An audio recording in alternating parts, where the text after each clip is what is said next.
Hello guys, আসসালামু আলাইকুম। It's me Mushrat জাহান শাম্মী। আজকে আপনাদের জন্য আবার একটা রেগুলার ব্লগ নিয়ে আসছি, ডেইলি ব্লগ। আমি বাসায় কি করি এইসব। আজকে আমি অ্যাসাইনমেন্ট রেডি করতেছিলাম।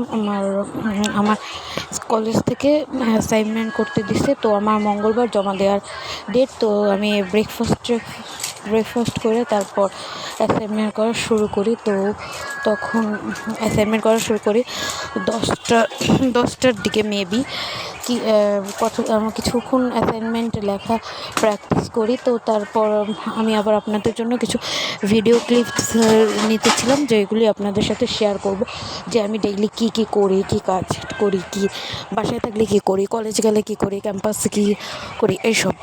যে আজকে আমি তো সেদিনকে বললাম ব্লগে যে আমি এখন থেকে রেগুলার ব্লগ দেওয়ার ট্রাই করব। তো সেই অনুযায়ী যে আজকে ফ্রাইডে, আজকে আমি বাসায় বসে কী কাজ করি সেগুলি আপনাদের সাথে শেয়ার করব। তাই আমি সেই অনুযায়ী এই অ্যাসাইনমেন্ট করা শুরু করছি। আর এই অ্যাসাইনমেন্টের জন্য আমি ভিডিও নিতেছিলাম। তো ও 10টা 38 দিকে কেউরই এখন অজানা নাই যে ভূমিকম্প হচ্ছে বাংলাদেশ কি পার্শ্ববর্তী দেশ ভারতেও এই ভূমিকম্প অনুভূত হয়েছে। তো এই ভূমিকম্প এত জোরে অনুভূত হয়েছে। আমি তো অ্যাসাইনমেন্ট করতেছিলাম, এর ভিতরে আমি দেখতেছি যে আমি আমার টেবিলে বসে করতেছিলাম, যে বসার জায়গা পুরো কাঁপতে আছে। তো আলমারি, ড্রেসিং টেবিল থেকে সব পুরো বিল্ডিংয়ে কাঁপাকাঁপি শুরু করে দিয়েছে। আমরা 4তলায় থাকি, ফ্লোরে। তো ফ্লোর পুরো কাঁপাকাঁপি শুরু করে দিয়েছে। তারপর সাথে সাথে আমি ফেসবুকে ঢুকছি যে দেখার জন্য যে ভূমিকম্প হয়েছে রিক্টার স্কেল কত সেটা। এটার উৎপত্তি স্থল ছিল বাংলাদেশের ঘোড়াশালে, এবং রিক্টার স্কেলে ছিল 5.2 মাত্রায়। তো এই ভূমিকম্পটা ভালো মাত্রায় অনুভূত হয়েছে। প্রায় বাংলাদেশের সবাই এটা মানে পেয়েছে। আমার ফ্রেন্ডরাও সাথে সাথে ফোন মেসেজ দিছে। ওরা ঘুমানো অবস্থায় জায়গা গেছে, এত পরিমাণে কম্পন অনুভূত হয়েছে। তারপর বিভিন্ন জায়গায় ঢাকার পুরান ঢাকার বংশালে একটা 5তলা বিল্ডিং ভেঙে 5জন নিহত হয়েছে এরকম। তারপর রাস্তা ভাঙছে। এই ভূমিকম্পে ভালোই ক্ষয়ক্ষতি হয়েছে।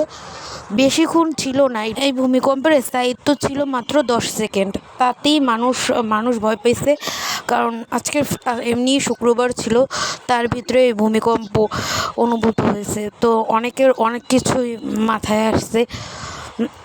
আমিও অনেক ভয় পেয়েছিলাম। বসা অবস্থায় হঠাৎ করে দেখি যে কাঁপাকাঁপি শুরু করে দিয়েছে এদিকে ওদিকে।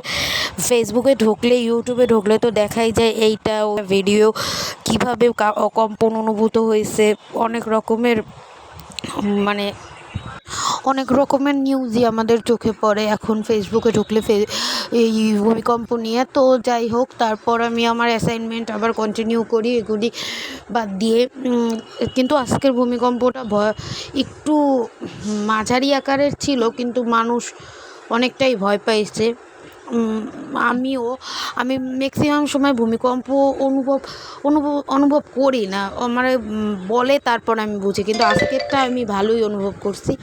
তো যাই হোক, তারপর আমি আমার অ্যাসাইনমেন্টটা কমপ্লিট করার ট্রাই করছি। এখনও কাজ কিছু বাকি আছে আমার লেখা অ্যাসাইনমেন্ট।